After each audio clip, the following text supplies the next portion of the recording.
शिव ने तो हमेशा माँ पार्वती को एक दर्जा दिया है, एक सम्मान दिया है। माँ पार्वती के कहने पर ही लंका बनवा दी।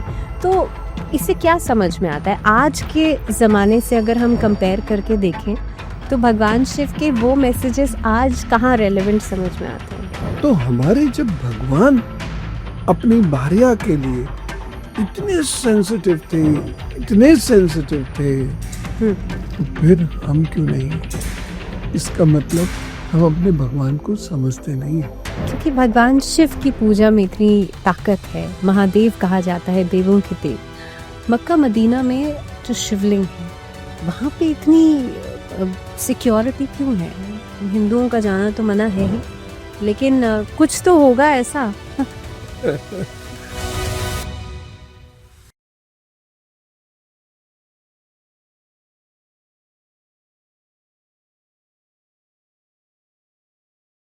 आपने सही कहा कि भगवान शिव ने अलग-अलग एस्पेक्ट्स में कहीं न कहीं पे एक ऐसा मुझे लगता है मैसेज दिया है। चाहे माँ पार्वती जब सती हुँ, उस समय पर भगवान शिव इतने क्रोधित हो गए कि उन्हें अपने हाथों में ले लेकर के उन्हें इतना गुस्सा आया और उनकी आँखों से आँसू नहीं रुक रहे थे। एक ये मैसेज है जहाँ पे वो बहुत ही इमोशनली सेंसिटिव हो जाते हैं। दूसरा ये मैसेज है कि शिव तांडव करते हैं क्रोध में आकर के। आदि योगी भी हैं, यानी कि अपने ध्यान को इतना साध लेते हैं, और आदि योगी यानी कि सबसे पहले योगी। तो मन, चित्त, हर चीज़ बहुत स्टेबल है। तो भगवान शिव और एक और मैसेज दिया भगवान शिव ने कि जब माँ पार्वती जिस समय पर भगवान गणेश का जो सर था वो काट दिया था। तो भगवान शिव ने अलग-अलग मैसेजेस दिए हैं। लेकिन आज की डेट में स्त्रियों को, हम कहते हैं ना, हम बहुत मेल डोमिनेटेड सोसाइटी में हैं। लेकिन भगवान शिव ने तो हमेशा माँ पार्वती को एक दर्जा दिया है, एक सम्मान दिया है। माँ पार्वती के कहने पर ही लंका बनवा दी। तो इससे क्या समझ में आता है? आज के ज़माने से अगर हम कंपेयर करके देखें, तो भगवान शिव के वो मैसेजेस आज कहाँ रेलेवेंट समझ में आते हैं? बहुत अच्छा प्रश्न है, बहुत रेलिवेंट है। समाज का संतुलन स्थापित करने का प्रयत्न करते हैं भगवान शिव। और भगवान शिव के और भी जो अनुयायी हैं, जो उनके सहस्त्रों वर्ष बाद जिनका अवतार हुआ, वह भी ऐसा करने का प्रयत्न करते हैं। सारे भगवान को देख लीजिए। अच्छा, आप नारायण को देख लीजिए, नारायणी है। हाँ, श्री राम ने सीता जी के लिए क्या नहीं किया? जो लोग उल्टी सीधी बात कहते हैं ना, उनके पास कोई रेफरेंस नहीं। वो ऋषि वाल्मीकि कृत रामायण पढ़े ना, तब समझ में आएंगे वो रेफरेंस। उन्होंने तो नाम ही आगे लगा दिया ना, जी, सीताराम। सीताराम। जो श्री कृष्ण ने किया, वो समझने की कोशिश करें, रेफरेंस के साथ बात करें, तब उनको समझ में आएगा। अच्छा, तो हमारे जब भगवान अपनी भार्या के लिए इतने सेंसिटिव थे, तो फिर हम क्यों नहीं है? इसका मतलब हम अपने भगवान को समझते नहीं है, और हमारे भीतर वो भक्ति भाव नहीं है।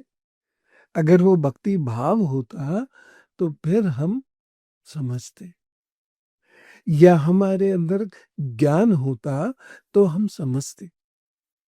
हमने वो समझने का प्रयत्न ही नहीं किया, इसलिए एक शोविनिज्म पूरे समाज में खड़ा हो गया। एक पुरुषवादी सोच ने स्त्रियों को हैरेस किया, जी। बहुत हैरेस किया। हमने कहा, बहुत सारी बड़ी बड़ी बातें हम कहते हैं, हम सभी लोग कहते हैं, मंचों से कही जाती है, लेकिन अभी हमें उनके रास्ते समझना बाकी। माँ पार्वती को अलग-अलग रूपों में पूजते हैं हम। नवरात्रि के समय पर भी जहाँ माँ शैलपुत्री हैं, वहाँ ब्रह्मचारिणी भी हैं, माँ कालरात्रि भी हैं, लेकिन हर रूप में माँ ने भगवान शिव को पाने के लिए तपस्या की है, महागौरी के रूप में भी।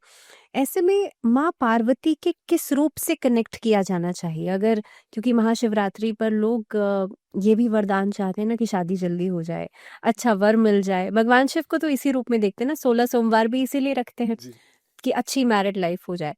तो ऐसे में माँ पार्वती को किस रूप में हमें समझना चाहिए, या किस रूप में हमें पूजा करनी चाहिए? वह शिव की भार्या तो है ही, लेकिन वह बहुत शक्तिशाली स्त्री है।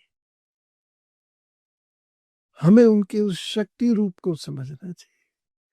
हमें उनके जो शिव के लिए उनके कार्य हैं उस रूप को समझना चाहिए, जिस रूप में वह शिव जी का मन, शिव जी का मन समझती हैं या शिव जी का तन समझती हैं, शिव जी का पूर्ण रूप से समझती हैं। हमें उस रूप की पूजा करनी चाहिए। हम गौरा समझ के करें, सती समझ के करें, चाहे हम माँ दुर्गा समझ के करें, अम्बे मैया समझ के करें, लेकिन हमें उसी ही रूप की साधना करनी चाहिए। अब रही बात विवाह की, तो करें तप। 16 सोमवार मात्र से क्या तप हुआ जीवन में? आज सती मैया ने कितना तप किया, पार्वती मैया ने कितना तप किया, तब कहीं जाके शिव अवतरित होते हैं उनके जीवन में। तो क्या कर सकते हैं ऐसा? नहीं, बहुत मुश्किल है। तो 16 सोमवार में वो क्या कर रहे हैं, ज्यादातर लोग, ज्यादातर बच्चियां क्या कर रही हैं कि वो उपवास रख लेती हैं और थोड़ी सी पूजा करके और वो बाहर जाते हैं। ऐसा नहीं करना है, ध्यान करना है। जो शिवजी ने सबसे पहली चीज कही है, ध्यान, वो ध्यान करना है उनका। उनका ध्यान करके और आर्त स्वर में, यानी वो कातर स्वर में, जो है वो मानसिक हो, जोर से बोल कर ना हो, वो मांगना है। बाबा है ultimate authority to give anything. तो अब वो उनसे नहीं मांगेंगे तो हम जब सब जगह से हार जाएंगे तो उन्हीं से कहना पड़ेगा। तो हमें उस प्रकार से अपने भाव को लेकर उनसे मांगना है। आपने ध्यान की बात की आचार्य जी, और ध्यान को लेकर के ना बहुत लोगों में कंफ्यूजन होता है कि भाई सुन लिया ध्यान करना है, मेडिटेशन करना है, लेकिन करें कैसे, शुरुआत कैसे हो? क्योंकि जब कोई कह देगा कि मुझे सफेद हाथी के बारे में नहीं सोचना है, तो मेरे दिमाग में वही आए और आंखें बंद होंगी ही नहीं। तो ऐसे में ध्यान किया कैसे जाए? जी हाँ, जी हाँ। देखिए, सबसे पहली चीज क्या है, हम ध्यान के लिए बैठ सकते हैं, ध्यान लगेगा या ना लगेगा ये नहीं जान सकते। तो हम थोड़ा शरीर को खोले, है ना, हमारी जो नाड़ियां हैं इसे हम हल्की फुल्की एक्सरसाइज करके, श्वास क्रियाएं करके, अनुलोम विलोम करें, सोहम करें, इन श्वास क्रियाओं से ये खुल जाएंगे। उसके बाद हमें उचित आसन पर बैठना है, जो कंफर्टेबल हो थोड़ा, है ना, जो श्री कृष्ण गीता में भी कहते हैं, उचित आसन पर बैठना है, टेढ़ी मेढ़ी धरती पर नहीं बैठना है। अच्छा। अब आप जमीन पे नहीं बैठ सकते, सोफे पे बैठ जाइए, पौधा नीचे रखिए, उसके ऊपर पांव रख लीजिए। हाँ, आपकी एनर्जी धरती में ना जाए, बस एक वो नॉन कंडक्टर आपने बीच में ले आना है, तो उस पे पांव रख के आप बैठ जाइए और अपने मन को साधने का प्रयत्न कीजिए। सबसे आसान क्या है कि पांव देखिए, माँ के पांव को यहाँ देखने का प्रयत्न करें, और ये इतना कठिन है। रोज जिस माँ की पूजा करते हैं, जिस चित्र की पूजा करते हैं, जब ध्यान को बैठेंगे वो पांव 1-2 सेकंड 3 सेकंड के लिए आंखें डिसअपियर हो जाएंगे, और फिर जो हम रूटीन में करते हैं वही सामने आने लग जाएगा। अच्छा। इसका इसका मतलब क्या हुआ कि हमें अपनी जो रूटीन है इसको अपने ऊपर हावी नहीं होने देना। अब नौकरी तो हम करेंगे ही, घर तो हमें चलाना ही है, या फिर व्यापार तो हमें करना ही है, जो भी कुछ सामाजिक गतिविधि है वो, लेकिन जिस वक्त हम भगवान के पास आके बैठ गए उस वक्त सबको छोड़ देना है, सबको भूल जाना है, मैं और मेरा भगवान, बस। और आप श्वास आदि क्रिया करके रिलैक्स होके कंधे ढीले छोड़ दीजिए, कमर सीधी रखिए, लेकिन तानना नहीं है, सीधा रखना है, और गहरी श्वास 2 से 3 बार लेनी है, और जब हम श्वास ले रहे हैं अंदर की ओर खींच रहे हैं तो हमारा जप चलना शुरू हो जाए। अच्छा, जप चलते चलते चलते चलते ध्यान में चला जाएगा। यानी कि कुछ नहीं करना, सिर्फ आपको अपनी सांसों पर ध्यान केंद्रित करना। बिल्कुल। आचार्य जी, ऐसा कहते हैं कि अमरनाथ में भगवान शिव और माँ पार्वती का एक संवाद हुआ, जो उस समय पर 2 कबूतर थे वहां पे, उन्होंने भी सुना तो वो अमर हो गए। कितनी सच है ये कथा, और वो संवाद क्या था? ये ये संवाद क्या था, ये तो बहुत रहस्य है। जीवन मृत्यु का संवाद था, और माँ पार्वती सुनते सुनते सो गई, तो वो उस रहस्य को पूरी तरह नहीं समझ पाए, जबकि उन्हीं की जिद थी कि मुझे वो रहस्य जानना है। मैं हर युग में आपके लिए तपस्या करती हूँ और आप हर युग में चले जाते हैं, लेकिन आप हर युग में उपस्थित भी हैं, तो मैं क्यों आपके साथ उपस्थित नहीं रहती? माँ का ये हक था। तो उन्होंने कहा अच्छा हो, मैं समझाता हूँ। माँ ने जब तैयार कर लिया उन्हें, तो ठीक है मैं समझाता हूँ, लेकिन माँ सो गई। तो उस वक्त में कहते हैं, अब ये क्या वास्तविकता है, तो वहीं रहने वाले लोग बता सकते हैं, जी। कि वो एक कबूतर का जोड़ा था वहां पर, उसने वो संवाद सुना। अब देखिए, सामान्य परिस्थितियों में कबूतर कोई संवाद नहीं सुन सकता। मैं इसलिए, चूंकि आस्था का इसमें प्रश्न है, जी। और मैं अगर उस पूरे घटनाक्रम को जो उस वक्त हुआ होगा, वो अपनी छोटी बुद्धि से सोच कर देखो, छोटी बुद्धि ही कह रहा हूं मैं उसको, क्योंकि वहां भगवान शिव क्या कर रहे हैं, महापार्वती क्या कर रही है, मुझ जैसा छोटी बुद्धि का व्यक्ति कैसे समझेगा?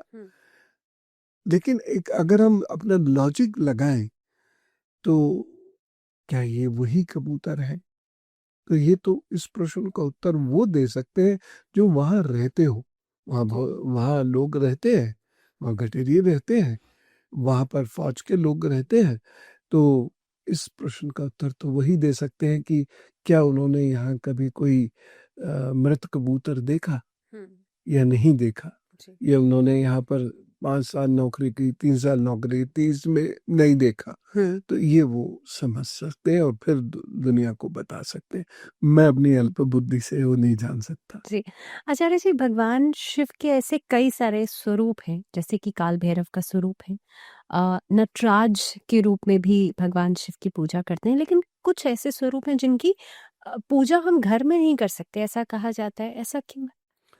देखिए, बहुत ज्यादा ऊर्जा निकलती है, तो जहां बहुत ज्यादा ऊर्जा निकलती है, शिवलिंग रखने में कोई दिक्कत नहीं।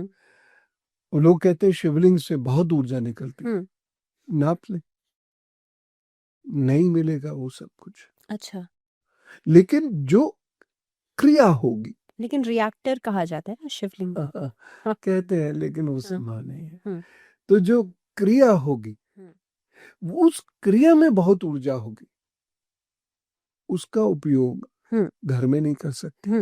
दूसरी बात, बहुत कठिन है घर में ध्यान लगना, क्योंकि लोग होते हैं, सबकी अपनी बातचीत है, सबकी अपनी परेशानी है, ध्यान वहां उतना लग नहीं पाता।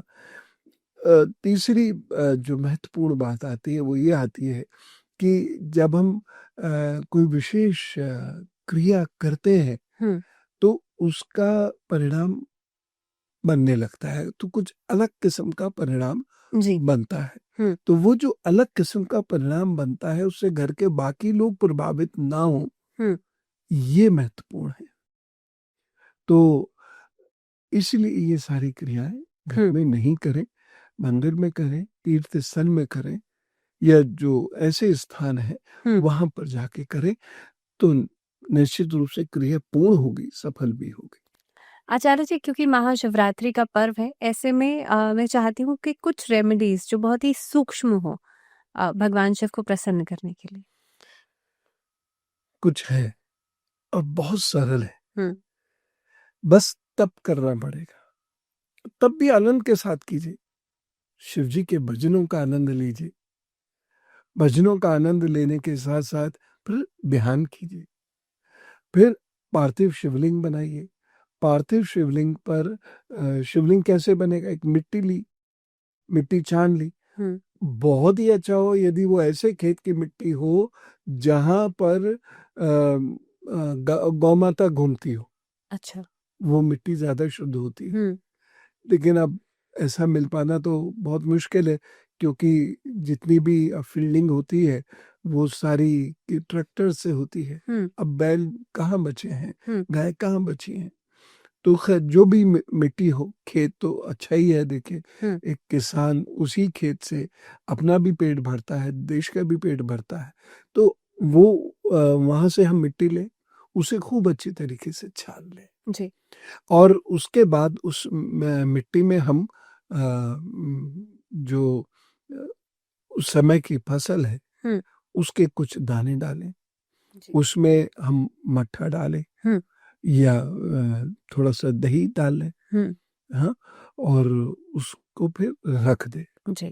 ठीक, और उसमें गोबर रहे तो और भी अच्छा है। अच्छा। तो उसको फिर हम रख दें, क्योंकि चाहे कृष्ण जी हो चाहे शिव जी हो, उनका गौवंश के साथ जो प्रेम और सानिध्य है सारी दुनिया जानती है। जी। कोई तो बात होगी जो इतना सानिध्य है इनके साथ रहा गौवंश का। तो जब वो मिट्टी इस लायक हो जाए तो उसमें थोड़ा पानी डाल के उसको अच्छे से गूंद ले, और गूंदने के बाद अपने शिवलिंग बनावे। अच्छे बने, बुरे बने, टेढ़े बने, तिरछे आड़े बने, कोई फर्क नहीं पड़ता। जी। बाबा को सब पता है और उन्हें तो भाव चाहिए। जब हम उसे बनाए, या तो कोई भजन गाते रहे या फिर ओम त्र्यंबकम यजामहे सुगंधिम पुष्टिवर्धनम उर्वारुकमिव बंधनान् मृत्योर्मोक्षयमामृतात् का जप करते रहे लगातार। जी। अब अगर गन्ने का रस मिल रहा है तो थोड़ा सा वो रख ले, शहद रख ले, और कुछ भी ना हो तो केवल जल, केवल जल रख ले, और किसी चीज की भी आवश्यकता नहीं है। और रुद्राक्षी माला अगर मिल जाए तो नहीं, नहीं मिल जाए तो ठीक है, नहीं मिले तो कोई बात नहीं। जी। बाबा तो हर तरीके से प्रसन्न है। तो ये सब करने के बाद फिर नमः शिवाय, नमः शिवाय, नमः शिवाय का जप हम करना शुरू करें। आप तीर्थ से क्षेत्र में और पुरोहित जी ओम नमः शिवाय करवा रहे हैं तो ठीक है, ओम नमः शिवाय कीजिए, और धीरे धीरे धीरे धीरे ये सब जप करते हुए आप कुछ अनाहद स्वर को जगाने के लिए आहद स्वर का प्रयोग कर सकते हैं। जैसे तबला है, डमरू है, ड्रम है, ये आहद स्वर है। इनकी ये जब बजते हैं तो भीतर में उसकी चोट होती है। अच्छा। चोट से मतलब कोई कंपन। कंपन, हाँ। कंपन, हाँ। तो वो कंपन होता है, उससे अनाहत स्वर खुलता है। और हाँ, इसीलिए आप देखेगा लोग बिल्कुल अजीब से हो जाते हैं जब जब वो कर रहे होते हैं और अनाहत स्वर पे, क्योंकि उन्हें पता नहीं है लेकिन कब वो चोट पड़ रही है, कब वो वाइब्रेशन क्रिएट हो रहे हैं, इसलिए वो सुध बुध खो बैठते हैं। स्त्री हो पुरुष हो, सुध बुध खो बैठेंगे। बच्चा अगर ध्यान में बैठा है तो वो भी खो बैठेगा। जी। अब ये जब करते करते आप फिर एक छोटी सी बात बता दीजिए, बाबा मेरे लिए, मेरे को ये कष्ट है बाबा, इससे मुझे मुक्त कर दो। अब ये नहीं कि पूरी फहरिस्त ले आए, एक कोई जिससे आप बहुत परेशान है, कोई एक बात बाबा से कह दीजिए, प्रणाम कर लीजिए, जी। तो बाबा प्रसन्न है और वो कष्ट से मुक्ति देंगे। अब कब देंगे, कैसे देंगे, ये तो बाबा जाने, हम उसको दावे से कुछ नहीं कह सकते, लेकिन वो देते हैं कष्ट मुक्ति। और नाम माँ का पहले ले ले, क्योंकि ना होगा वही जो माँ कहेगी। जी। तो माँ का नाम पहले ले ले और उसके बाद फिर बाबा को अप्रोच करें। जी। आचार्य जी, क्योंकि भगवान शिव की पूजा में इतनी ताकत है, महादेव कहा जाता है, देवों के देव, मक्का मदीना में जो शिवलिंग है वहां पे इतनी सिक्योरिटी क्यों है? हिंदुओं का जाना तो मना है ही, लेकिन कुछ तो होगा ऐसा। और बहुत अच्छा प्रश्न किया। देखिए, पूरी दुनिया में 13% हिंदू है कुल, उससे कहीं ज्यादा है क्रिश्चियंस और मुस्लिम्स। जी। अब इनसे पूरी दुनिया को डर लगता है, जबकि शांति प्रिय समुदाय है। इसने कहाँ कब्जा किया, कहाँ ही किसी से जा, आपस में लड़ ले तो लड़ ले, बाहर तो कहीं भी नहीं लड़ते। कितना अच्छा व्यवहार होता है। यूएसए में देखिए कितने डिसिप्लिन से काम करते हैं। मैसेज ये दिया हुआ है ना, वासुदेव कुटुंबकम। जी, जी। तो कितना कितना लाड़ प्यार है इन लोगों में। हमारी परंपराएं देखिए, कितनी एनरिच परंपराएं हैं। तुम परेशान हो, आज आज तुम्हारे पास घर नहीं है, अच्छा रात यहाँ बिता दो। हमारे सिख भाई गुरुद्वारा ये भोजन लेके, लंगर लेके निकल पड़ते हैं जी। कि कोरोना है लो। तो कितनी सुंदर परंपराएं हैं, लेकिन पूरा विश्व डरता है। और मैं ये नहीं कह रहा हूँ चिढ़ता है, वो डरता है। वो डरता इसलिए है कि ये जो समुदाय है, ये इतना तीक्ष्ण बुद्धि वाला समुदाय है कि हम सब इसके सामने घुटनों पे नजर आएंगे अगर इसको दबा के नहीं रखा तो। जबकि हम कोई फ्रॉड नहीं कर रहे, कुछ नहीं कर रहे। 7-10 नाम दुनिया में चले गए तो उससे कहीं ज्यादा तो एक एक स्टेट में हो जाता है दुनिया की। तो खैर ये वही डर है कि कहीं ऐसा ना हो ये मक्का मदीना का इतिहास जानने लग जाए। और मक्का का अगर इतिहास जाने, इस पे हालांकि इस पे बहुत सारे रिसर्चेस हुई हैं, और एक दो तो रिसर्च ऐसे भी है जो कहते हैं मक्का ये वाला नहीं है जो माना जाता है, कहीं और है। अच्छा। खैर मैं उसमें तो नहीं जा रहा, वो तो उनका विभाग है, वो देखें। लेकिन उनको ये डर है कि अगर वो सिक्योरिटी भेद कर वो वहां मूर्ति पूजा के लिए आ गए, या वो पाहन पूजा के लिए, पत्थर पूजा के लिए आ गए, तो हमारी पूरी इज्जत गई। तो इस वजह से वो इतना सिक्योर रखते हैं, इतना उसको रहस्यमय रखते हैं। चंद लोग वहां अंदर जा सकते हैं। जब काबे का कपड़ा बदला जाता है, with all respect to Muslim community, तो बस कुछ ही लोग वो काम कर सकते हैं। वही उन्हीं लोगों को ये पता है कि अंदर भीतर कैसे क्या क्या है, और बाकी लोगों को कुछ नहीं पता। लेकिन कहीं कुछ है जिससे वो डरते हैं।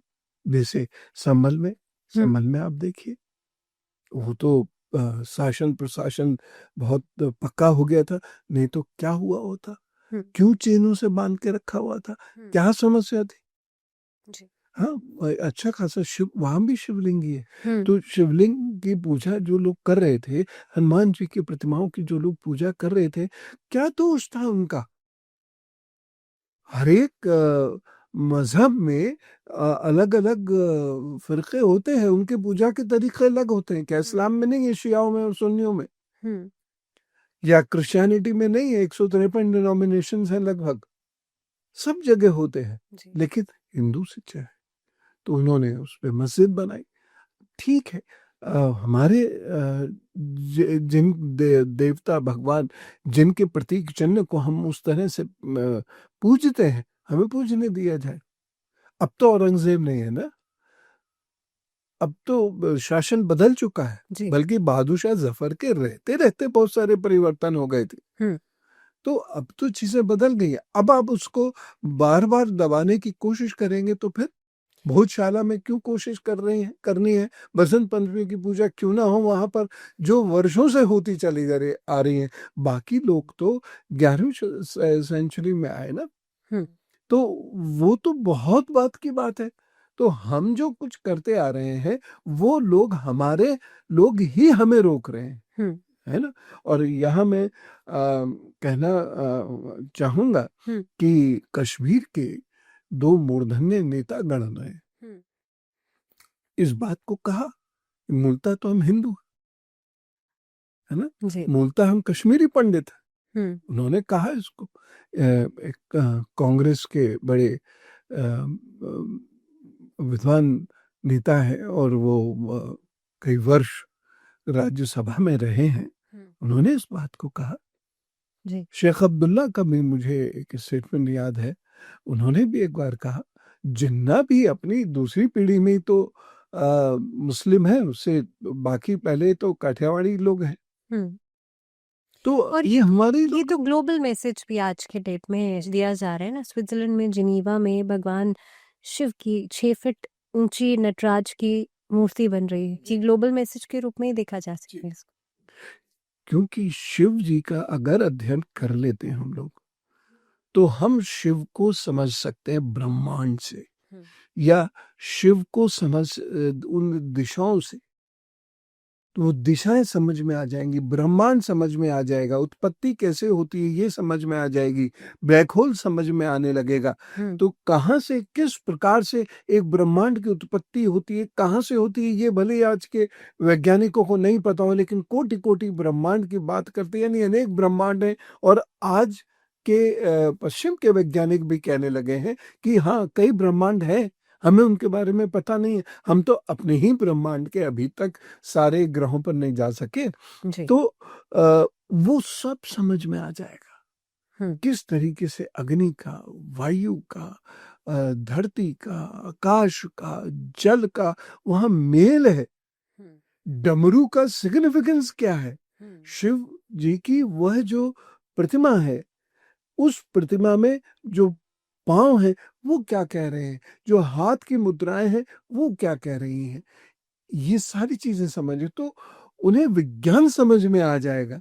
और उन्होंने जरूर प्रयत्न किया होगा, ये ऐसे नहीं कह रहे हैं लोग, या ऐसे नहीं कोई प्रतिमा लगा रहा है, वह तो भारतीय भी नहीं है कोई, तो उन्होंने जरूर कुछ ऐसा देखा होगा, ये समझा होगा कि उनको ये लगा कि ये तो या होनी चाहिए। तो ये हमारे लिए गर्व की बात है। तो उन्होंने वो प्रतिमा वहां लगाई है, और बहुत सारी जगहों पर वो प्रतिमा जब उन्हें उपहार में दी जाती है, तो अगर वो थोड़ा सा भी जानकार है तो वो उसको बड़े शौक से लेके जाते हैं अपने साथ।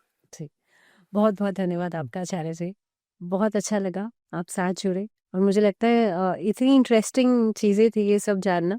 Thank you very much. मुझे भी बहुत अच्छा लगा, और जिस बेबाकी से आपने प्रश्न पूछे, जिस गहराई से आपने प्रश्न पूछे, मुझे बहुत अच्छा लगा। सामान्यतः इस प्रकार की बातें नहीं करते हम, कहानी आदि तो बहुत सारी सुनते हैं, लेकिन उस तथ्यात्मक बातें बहुत कम होती है। तो वो कैलाशपति भगवान महादेव और शिव को प्रणाम करता हूँ। आप सब लोगों को, आपके दर्शकों को बहुत सारा सुख दें भगवान शिव, और हर हर महादेव। हर हर महादेव।